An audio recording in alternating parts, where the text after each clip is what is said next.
about 10 characteristic of being an entrepreneur, successful entrepreneur. Oke, saya akan coba share screen-nya dulu. Number one, minggu lalu itu udah ya tentang, jadi tetap balik lagi sebetulnya kenapa itu saya simpan di urutan nomor pertama. Sebetulnya apapun yang kalian lakukan, kalian kerjakan, punya passion, punya kemauan, punya sesuatu yang memotivasi kalian untuk melakukan sesuatu itu, ya. Kalian benar, tapi tetaplah segala sesuatu itu harus dilakukan dengan passion, dengan motivasi. Ya, minggu lalu saya udah kasih beberapa poin tentang bagaimana sih caranya kita ketahui passion. Nah, jadi semoga sih karena term satu ini saya ingin membuat kalian mengenal diri kalian dulu. Bagaimana cara kalian bisa mengenali diri sendiri. Nah, nanti di depan kalian tetap kalian harus kenal diri kalian itu dengan baik. Ya, mengenalkan kalian about passion, motivation. Ya itulah. Karena saya pengen kalian tuh mengenal diri kalian dengan baik. Jadi kesuksesan kalian, kan yang tahu kelemahan, kelebihan kalian kan diri kalian sendiri. Ya, nanti pun yang mengenal orang lain. Ya, oke. 10 characteristic of successful entrepreneur.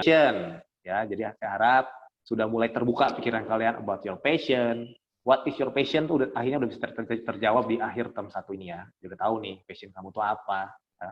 Nanti PowerPoint-nya saya jawab question yang ada di PowerPoint ini untuk mengetahui passion kalian itu seperti apa, ya. Oke, number one about passion, number two risk take. About life is all about taking risk. If you never take a risk, you will never achieve your dreams. Nah, jadi ada lakukan apapun yang kita akan lakukan dan jalani, sebetulnya semua juga ada resikonya, ya. Selalu ada yang namanya resiko. Contoh, saya akan kasih gambaran gini. Selama kita hidup, ya even kita itu tidak melakukan apa-apa nih, ya udah duduk aja gitu, tidak melakukan sesuatu apapun, tidak, ya nggak ngapa-ngapain lah, anggaplah, tetap ada risikonya. Karena manusia itu, ya kita akan manusia ya, nah manusia itu ada beberapa resiko alami dari manusia itu sendiri. Apa itu? Contohnya ya. Jadi kan kalau kita bicara about risk taking atau resiko, itu kan sesuatu yang tidak pasti, uncertain. Besok tuh kita nggak tahu besok itu kita mau gimana. Nah, itulah yang disebut resiko. Situasi atau keadaan yang tidak pasti dan kita harus menjalani itu. Nah, jadi pasti ada resiko ke depan apapun yang kita lakukan, keputusan apapun lambat, resiko itu akan kembali ke kita, akan datang kepada kita dengan apa yang kita ambil hari ini. Oke, ada beberapa resiko saya kasih tahu kalian bahwa yang pertama, setiap kita, seluruh manusia di dunia ini, nggak cuma kalian ya, nggak cuma kamu, saya dan sebagainya, itu semua manusia yang ada di dunia ini, yang pertama dia punya resiko kematian. Nah, itu kan nggak pasti tuh, kapan kita meninggal. Nah, mungkin besok, mungkin saja saya 5 menit lagi, pas ngajar ini tiba-tiba saya meninggal, dipanggil Tuhan, bisa aja, kau meninggal, semua akan meninggal. Nah, itulah resiko. Nggak ada di seluruh dunia ini yang bisa memprediksi kapan dia meninggal. Nggak ada. Nah, itu resiko pertama. Resiko kedua, yang semua orang punya, mau tidak mau, suka tidak suka, itu adalah resiko sakit penyakit. Sekalipun kamu nggak ngapa-ngapain, bisa aja sakit. Dan saya yakin semua orang nggak ada yang mau sakit. Ya, resiko itu. Resiko kedua, semua orang di dunia ini pasti akan mengalami yang namanya sakit penyakit. Nah, itu satu ada. Resiko kedua. Ya, jadi walaupun yang tadi saya bilang, walaupun kita nggak ngapa-ngapain, entah itu kaya, miskin, laki-laki, perempuan, ganteng, jelek, gendut, kurus, apalagi lah semua itu bahasanya itu. Tetap yang namanya kematian, terus yang kedua, sakit penyakit itu bakal datang sama kita tuh resikonya. Juga selama kalian sekarang umur berapa? 15 ya? 15 years old, 15 atau 16? Sekitar 15 dan 16 lah ya. Pasti kan pernah sakit. Nah, itu resiko yang semua orang pasti kena resiko itu. Lalu yang ketiga, yang pertama resikonya meninggal. Kita nggak tahu kapan tuh, nggak yakin kan. Kedua sakit penyakit ya, kita juga nggak tahu tuh. Itu jadi resiko terbesar kayaknya sekarang. Untuk amit-amit kalau sampai kena COVID-19 itu resiko terberat. Nah, resiko berikutnya adalah yang setiap orang punya ya, dan akan terjadi, entah itu cepat atau lambat, adalah resiko mengalami kecelakaan. Contoh, kita udah hati-hati nih berkendara, atau kita udah hati-hati taat lalu lintas, nabrak kita. Ya, kita udah benar-benar taat peraturan lalu lintas, ditabrak sama orang. Nah, itu ada juga tuh Atau kita lagi jalan, tiba-tiba jalan santai segala macam, kesleo bisa, kecelakaan bisa. Nah, itu resiko-risiko yang ada dalam diri kita sebenarnya selama kita hidup ini. Nah, jadi walaupun kita bicara entrepreneurship atau apapun itu, nah kalian harus menyadari itu dulu ya, sendiri dengan baik. Ya, apa passionnya, apa motivationnya, dan menyadari bahwa selama kita hidup itu pasti ada resiko. Jadi kalau kita tahu bahwa hidup kita ini punya resiko dan penuh dengan resiko, berarti kita harus hati-hati tuh ya, entah itu dengan kata-kata kalian, dengan apa yang kalian perbuat, itu harus hati-hati ya. Nah itu maksudnya. Jadi kata-kata kita ngomong kasar boleh nggak Pak?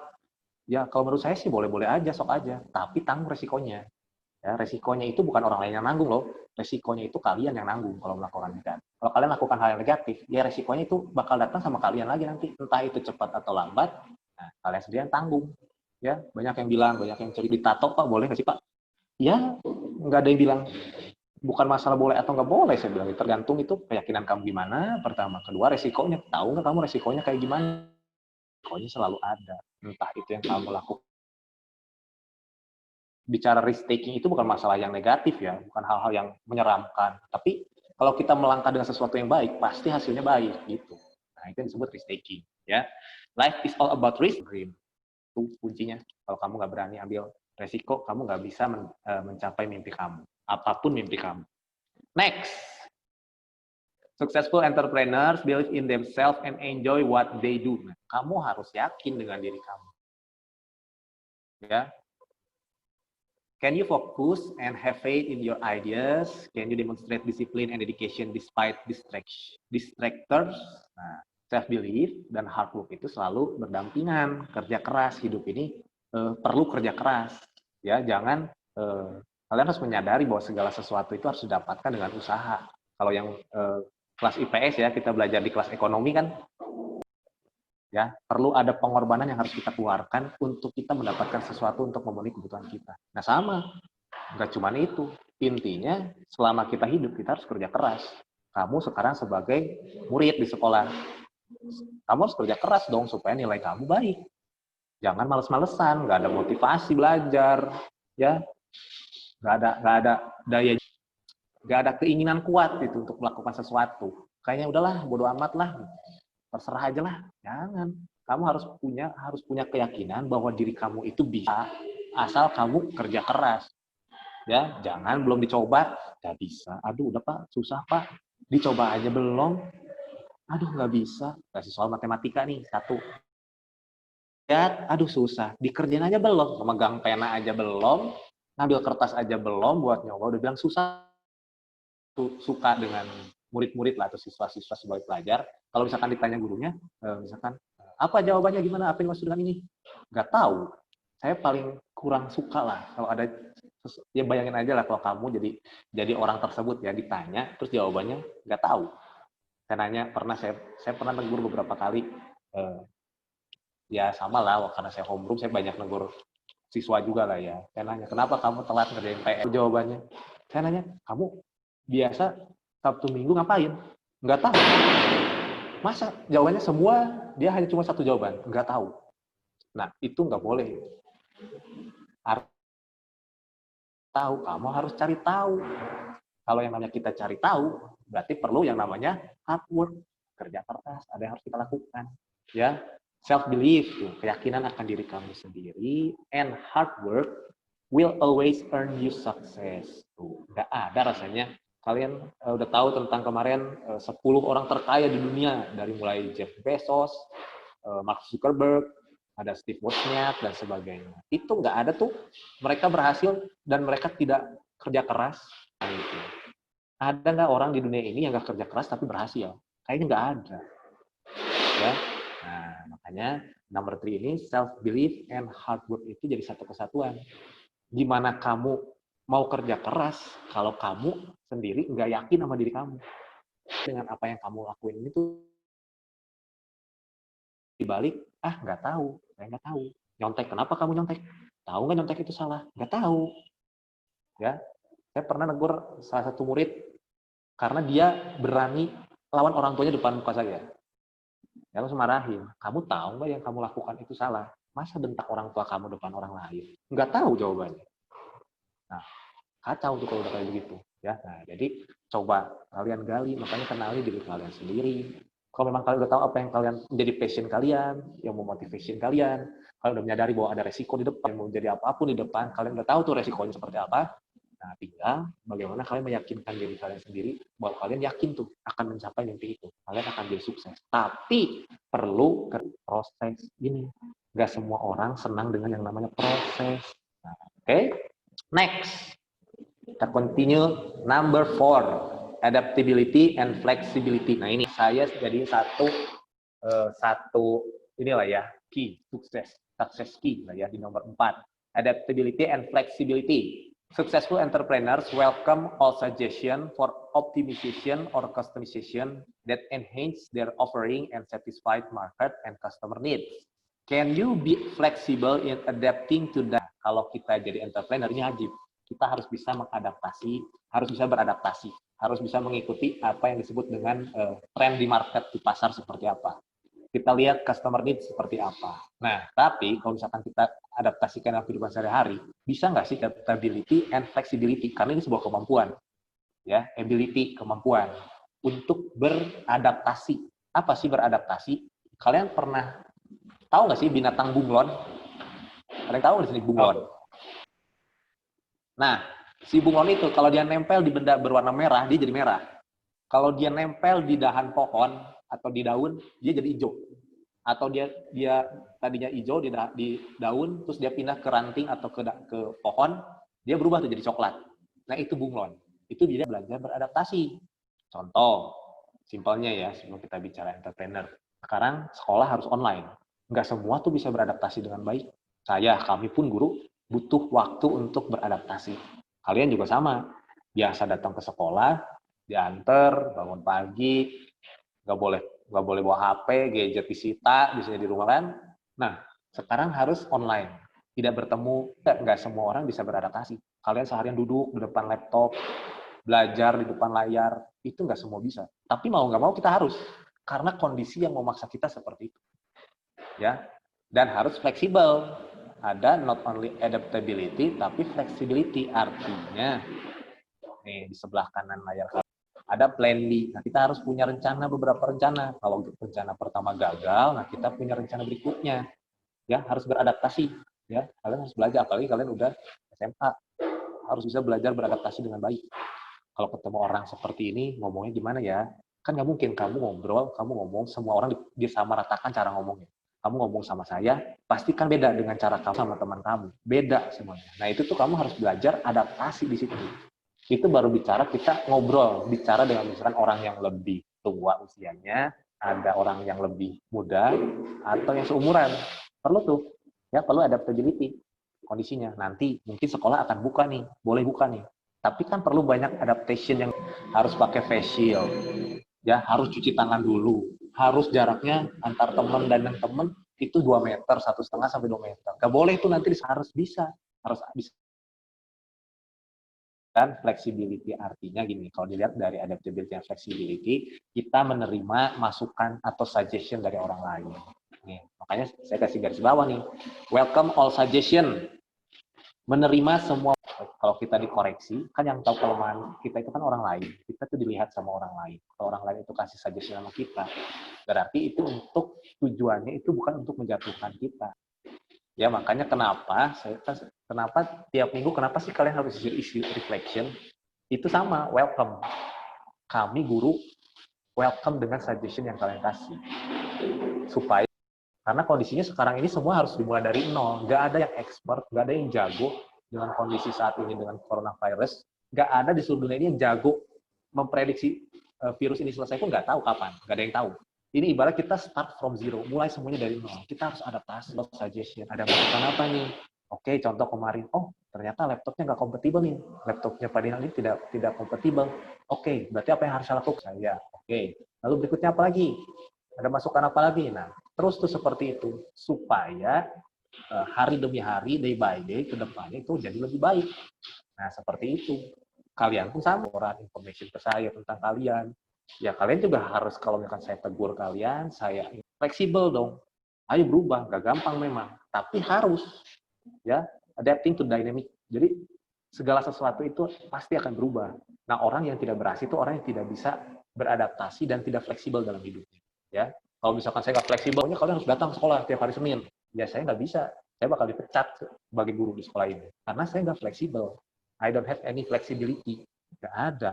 Ya, nah itu. Jadi saya harap kalian bisa menjadi orang-orang yang bisa beradaptasi dan fleksibel. Ya, welcome all suggestion. Percayalah, segala sesuatu sebagai guru, apapun yang kami sampaikan sama kalian itu baik untuk diri kalian. Ya mungkin kalian belum menyadari itu, mungkin someday kalian akan menyadari itu.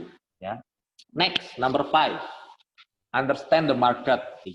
Karena nanti di term 2 kita akan buat business plan. Nah, yang harus kita lakukan adalah understand the market. Why? Sekarang, produk yang laku, produk yang dijual, itu harus berdasarkan pasar. Bukan karena kita yang pengen.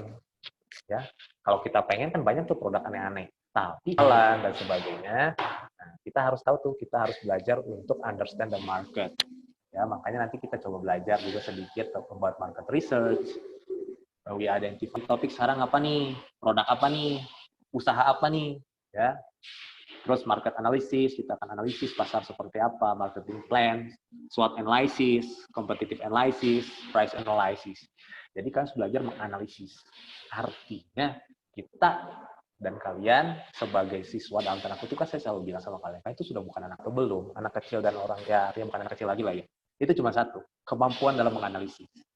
Karena saat seorang bisa menganalisis, berarti dia bisa mempertimbangkan banyak hal sebelum mengambil keputusan. Tapi bedanya sama anak kecil, itu egois. Dia akan paksa keinginan dia untuk dipenuhi. Makanya kenapa kan? Waktu kalian segala macam, anak kecil kok bisa nangis-nangis, guling-guling, nggak dibeli mainan sama orang tuanya, atau nggak dibeliin apa. Itu bedanya. Nah, saya berharap kalian, udah Sec 4, kalian punya sesuatu yang namanya analysis thinking. Semuanya, kita bukan bicara di entrepreneur, semuanya harus belajar untuk analisa. Kalian melakukan sesuatu, kalian punya dasar yang benar untuk melakukan itu. Apalagi tadi kita balik nomor 2, risk taking. Segala sesuatu yang kita lakukan, itu ada resikonya. Cepat atau lambat, mau atau tidak mau, suka atau tidak suka. Nah, berarti kan harus mulai bijak nih, wise dari sekarang. Egois, kalau kamu ditegur, kamu salah, kamu harus berubah. Jangan egois, jangan keras kepala. Ya, nah itu belajar. Memang gak gampang, tapi asal kalian punya kemauan, itu yang akan membawa kamu menjadi orang shifting. Apapun yang kalian lakukan pasti berhasil. Ya. Oke, successful entrepreneur know their market and their products inside and out. Nah, makanya tadi saya bilang, sebelum kita bicara entrepreneur, apa kita memproduksi goods or service, kita harus tahu dulu inside diri kita ini dan outside diri kita seperti apa. Karena entrepreneurnya itu yang akan dilihat. Inside and outside. Inside itu bicara yaitu karakter kalian. Kalau out itu bisa penampilan, bahasa. Makanya tadi saya bilang, hati-hati. Mungkin menurut kalian tuh ngomong kasar itu gaya. Sok-sok Inggris pakai bahasa about understand the market, atau kita lihat bahwa kita tuh dilihat oleh orang lain. Itu tuh kalian ngomong kasar, kalian ngomongin orang lain, kalian bully orang lain. Hati-hati loh. Orang-orang akan menilai kalian negatif. Dan kalian, efeknya itu, kan kedepannya nggak akan jadi orang yang bakal dipercaya. Benar, saya ngomong ini sesuatu yang serius. Makanya saya agak tidak suka dengan orang-orang yang ngomong kasar. Apalagi kalau misalkan temenan sama saya di Instagram, terus ketahuan nih kasar, saya langsung unfollow. Banyak teman saya kayak gitu, saya langsung unfollow. Kenapa? Saya nggak suka. Ya, makanya hati-hati, jaga inside kalian and outside kalian juga harus dijaga. Ya, nah itu ya. Can you stay aware of changing market needs, competitor moves, and external factor to effort? Ada yang namanya itu kan, kalau kita bicara risk taking, kalau kita di entrepreneur itu ada resikonya itu ya tetap, walaupun ada advantages, disadvantages, tapi resiko yang paling nyatanya itu adalah gagal. Sama dalam hidup itu yang jadi kita. Karena orang-orang yang berhasil dalam hidup, contohnya kemarin kita belajar 10 orang terkaya di dunia, mereka berhasil itu karena kegagalan-kegagalan yang mereka pernah alami. Ya, jadi kalau kalian baru gagal satu kali aja udah gagal, diri. Udah pengennya udah mengasihani diri sendiri. Aku mah apa, aku mah nggak punya apa-apa ini. Wah, berarti kalian harus belajar tuh. Ya, jangan seperti itu. Yang namanya gagal itu sesuatu yang biasa terjadi. Jadi kalau memang kalian gagal, ayo bang. Malas. Gagal 2 kali, aduh tambah malas. Gagal 3 kali, udah nggak mau ngapa-ngapain. Gagal 4 kali, depresi. Gagal 5 kali, bunuh diri akhirnya. Jangan. Kalian harus punya strong mentality yang sebuah kegagalan itu adalah awal dari sebuah keberhasilan atau keberhasilan yang tertunda. Nah, istilahnya begitu kan. Karena kalau kita bicara entrepreneurship, wah, banyak komponen kita hadapi banyak. produk kita, yakin nggak kita dengan produk yang kita jual ini bakal laku? Nah, kalau misalkan udah ragu, udah nggak yakin, udah mending nggak usah, ya, daripada setengah hati. Contoh, misalkan antara kalian, tapi bukan berarti saya ini ya, saya cuma mengingatkan saja. Pernah ngomong sama satu kakak kelas kalian, yang akhirnya dia memutuskan gak jadi kuliah dokter. Karena waktu kelas 12, saya ngobrol sama dia. Ya namanya dia sambil pulang sekolah, saya ngobrol. Dia bilang, kan sama nih saya ngajarin tentang pengenalan diri begini. Saya bilang, kamu, pokoknya saya menjadi dokter, Pak. Oke, saya bilang, sok jadi dokter. Tapi saya cuma bilang satu terakhir itu. Kalau misalkan jadi dokter, ada beberapa profesi yang itu harus dijalankan, itu bukan karena uang. It's not about money. Contoh dokter, kamu harus siap jadi dokter, itu nanti ditempatin di pedalaman. Karena yang namanya dokter, itu memang benar jadi dokter, itu tuh harus jadi panggilan hidup kamu. Kalau panggilan hidup kamu bukan jadi dokter, nggak usah. Itu ibaratnya sama kayak pendeta kalau di Kristen. Atau jadi apa ya kalau di agama lain, yang menyerahkan hidupnya untuk Tuhan jadi dokter. Karena nanti malah hasilnya negatif, yang nggak serius, kuliahnya susah, udah mahal, kuliahnya susah, nggak kelar lagi, habis-habisin duit orang tua. Nah, nggak usah. Ya, tapi kalau memang tetap kalian punya memang kamu tuh apalagi jadi dokter, kamu harus kerja keras, benar-benar kerja keras. Ya, Indonesia sudah kehilangan lebih dari 100 dokter gara-gara coronavirus. Dan 100 dokter itu 50%-nya spesialis dalam. Nah, sekarang Indonesia lagi krisis dokter penyakit dalam karena corona. Supaya benar-benar jadi dokter yang berhasil. Kalau bisa nemuin vaksinnya cepetan biar bisa kembali seperti semula. Walaupun nggak tahu lah ya, sepertinya akan sulit untuk kembali seperti semula. Ya, makanya kita oke. Sampai sini ada pertanyaan dulu nggak? Baru 5 nih. Kita masih ada sekitar 15 menit lagi. Oke. Next, nomor 6, money management. Nah, ini penting nih. Successful and plan for present and future obligation. Can you handle keeping sufficient cash flow after becoming operational? Saya nggak tahu nih, bagaimana kalian menggunakan uang kalian. Saya nggak tahu nih, apa kalian selama di rumah ini kalian dapat uang jajan nggak sih? Setiap hari. Ada nggak? Nggak. Atau mostly kalian selama di rumah nggak ada uang jajan, benar-benar dikasih uang jajan. About money management, gini loh, kalau kita bicara dalam business studies atau ekonomi, seseorang itu bisa tahu, kita tuh bisa tahu seseorang lah ya, kita bisa mengenal seseorang, kita bisa tahu orang itu kayak gimana, itu dari bagaimana cara dia memanage keuangan, bagaimana dia memperlakukan uang, itu kita bisa tahu tuh orang itu kayak gimana. Nah, karena kita bicara about success entrepreneur, salah satunya adalah money management. Mulai sekarang, kamu harus belajar memanage uang kamu. Tapi ya, karena kondisi saat ini bingung juga ya, sulit juga ya, biasa nggak dapat uang jajan, udah nggak bisa keluar jalan-jalan, nggak dapat uang jajan. Nah, tapi nanti kalian harus belajar nih. Kalau memang kalian sekarang memang ada yang sebelah kanan kalian ini ada namanya budgeting. Bagaimana kita mempergunakan uang kita dengan baik. Nah, kalau misalkan kita bicara management, nah ini harus dilakukan nih. Ada yang namanya investment, saving, banking, and how to pay cost. Nah, ini kita bicara. Tapi kita harus belajar bayang lah ya masalah uang ini ya. Tapi saya cuma mengingatkan kalian seperti ini loh.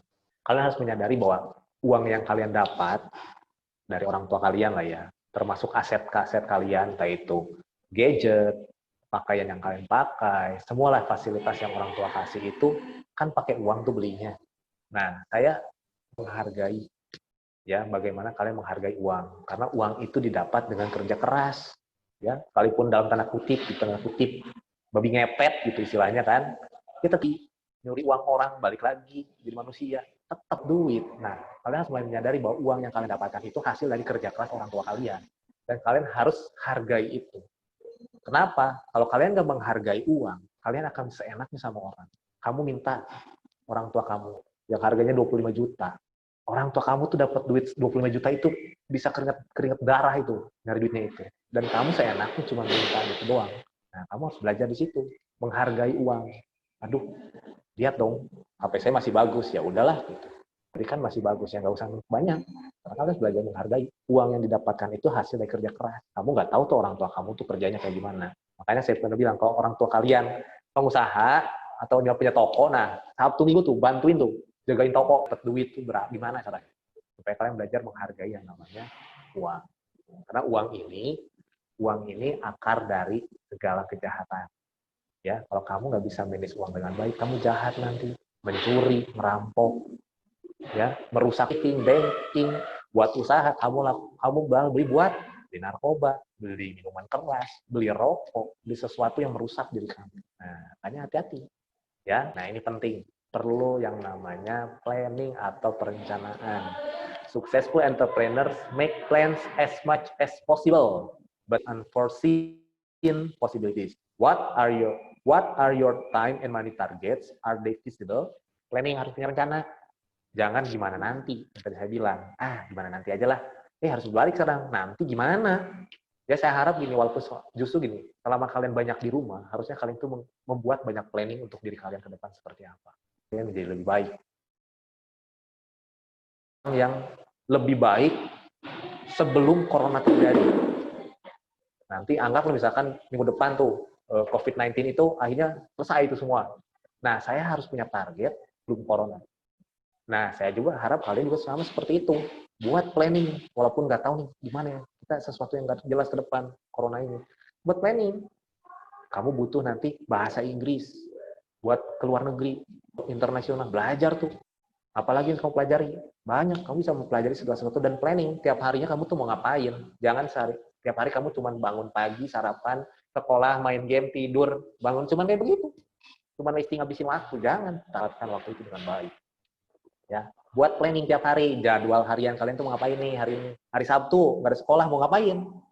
Masa cuma makan tidur, jadi babi nanti gendut.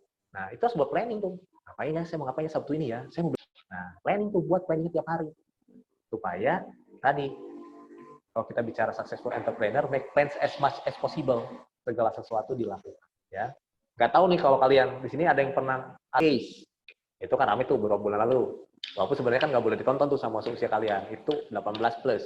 Tapi di film itu saya sangat tenang. Kenapa? Karena si profesor mungkin nanti ternyata bakal kayak begini. Rencananya kalau begini gimana?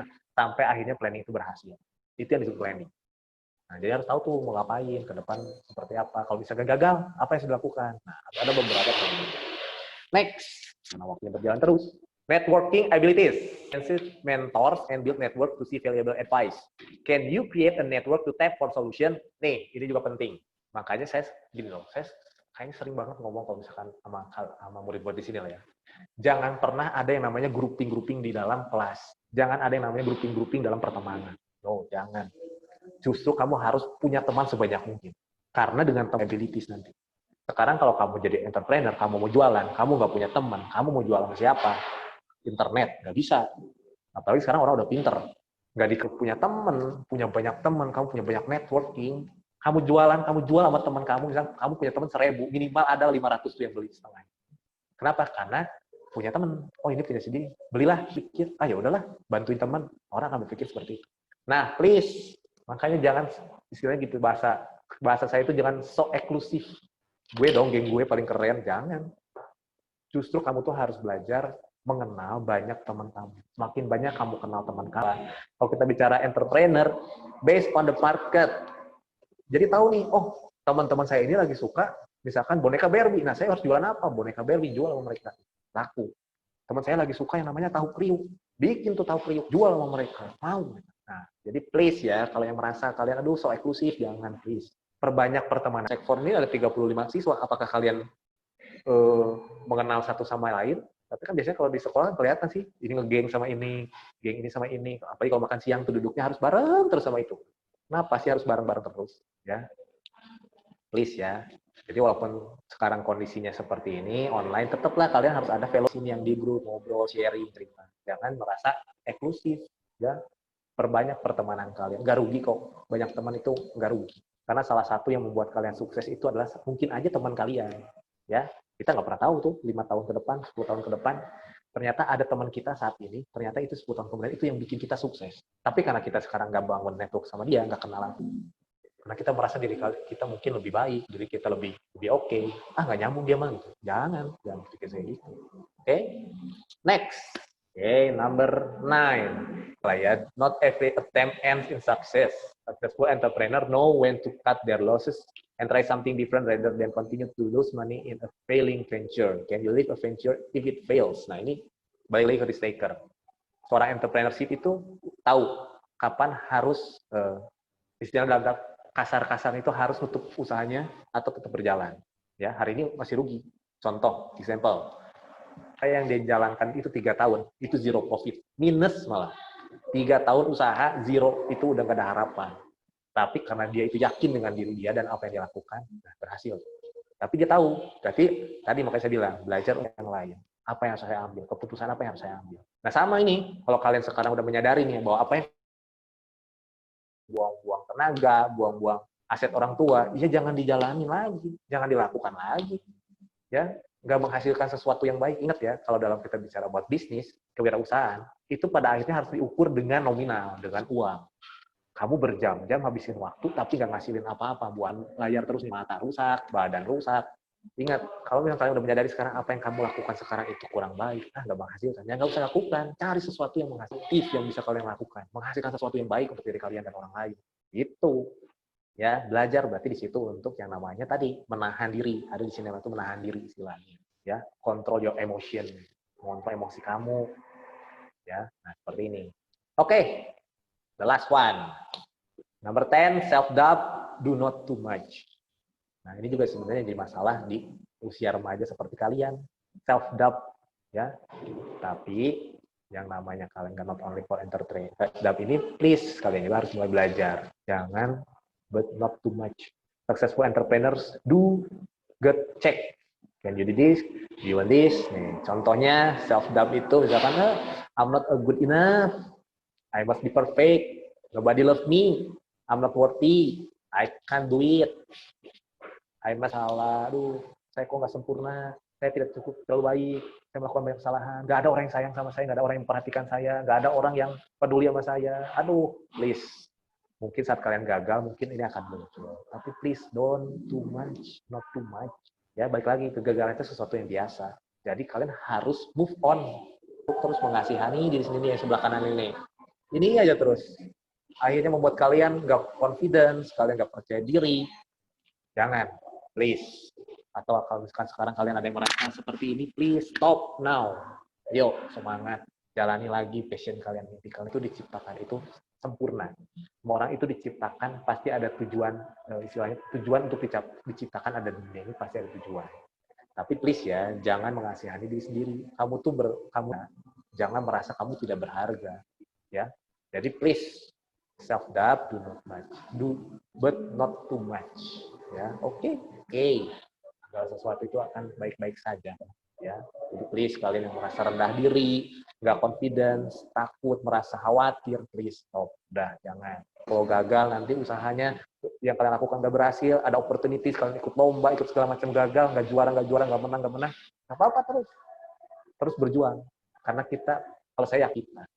Tapi kan kita harus berusaha, jangan diam-diam aja, diam-diam baik. Ya, oke ya. Nah, itu it's all successful entrepreneur.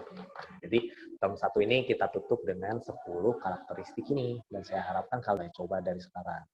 Ya, karena minggu depan kita kan kuis, jadi tidak ada pertemuan lagi tuh. Terus meeting berikutnya udah mid test. Nanti kita akan masuk di term 2. Ya saya harap selama term ini, selama beberapa pertemuan ini kalian sudah mulai gini. Karena saya berusaha untuk membuat kalian mengenal tentang diri kalian. Saya berharap kalian sudah mulai minimal sedikit lah. Kalian sudah mulai mengenal tentang diri. Ya ada. Sudah cukup jelas? Kalau sudah cukup jelas, ketemu lagi next meeting berarti quiz minggu depan ya, jangan lupa sebenarnya karena kalau saya sih yang tadi saya bilang jadi lebih ke analysis thinking lah, bagaimana cara kalian menganalisis sesuatu, melihat sejauh pertanyaan ya seperti itu. Oke ya, paling ya saya kasih kertas kerja lah dikit ya, gampang. Oke ya, kalau nggak ada pertanyaan cukup jelas semuanya. Kalau sudah cukup jelas, kasih buat waktunya. Thank you for all. Terima kasih sudah. Semoga apa yang saya sampaikan itu boleh men-encourage kalian lah, mendorong kalian menjadi seseorang yang memiliki karakteristik yang baik, karakteristik yang bisa dilihat orang lain itu baik lah ya. Oke ya. Pokoknya nggak kelihatan mukanya, ternyata saya masih share screen-nya. Sampai ketemu minggu depan. Good afternoon. Thank you, Pak. Have a nice day. Bye.